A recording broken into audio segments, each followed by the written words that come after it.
Hey everybody, I wanted to walk you guys through our chest and abdominal viscera chart today in regards to the cardiovascular system, specifically the heart.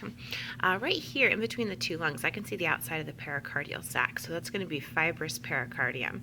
And if I could peel that off underneath of it, I would find the parietal pericardium. I can also see a variety of vessels up here, but we'll save vessels for another video. In this image here, we've opened up the pericardial sac, and we can actually see the cut edge of it along here. And we've removed both the fibrous pericardium and the parietal pericardium, which would be under it. I can see the pericardial cavity, which would be filled with serous fluid, and then the visceral pericardium would be attached to the outside of that heart. Recall that in the chest, that heart doesn't sit exactly right-left, but the anterior part of the heart that we see here is actually the right side of the heart. So this is my right atrium. This would be my right ventricle. I can tell right away that this is the right atrium because I see that superior vena cava coming into it. This is my right ventricle with my pulmonary trunk, and I can see a pulmonary artery heading over there towards the lung.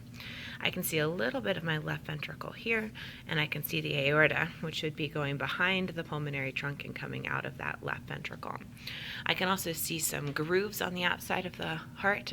The groove that this vessel is sitting in here is an atrioventricular sulcus, and the groove that these vessels are sitting in is an interventricular sulcus between the ventricles. Speaking of those arteries, since we can see them, this would be my right coronary artery, giving off the marginal artery. And over here I have the anterior interventricular artery between the two ventricles. The circumflex artery would be following around to the back of the heart from there. Any of the veins on the outside of the heart we're going to call cardiac veins, and they'll all go into the coronary sinus on the back of the heart. All right, moving down here, we've got a view of the heart that's been opened up. Again, I've got my right atrium, my right ventricle, my left ventricle, and then my left atrium would be on the posterior side of the heart. I see the superior vena cava going into that right atrium. I see the inferior vena cava also going into that right atrium, and attached to that right atrium I see the right auricle. My other big vessels coming out of my left ventricle is my aorta. I see the aortic semilunar valve at the bottom.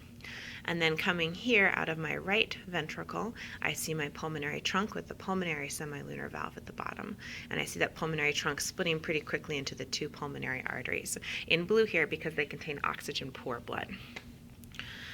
I also see my atrioventricular valves, my right atrioventricular valve, aka tricuspid, and my left atrioventricular valve, aka bicuspid or mitral valve. I see some papillary muscles attached to some chordae, tendonae, and then attached to the valve structure itself.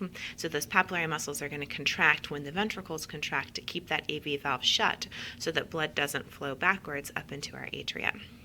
I see the apex of my heart here, and I see the interventricular septum there.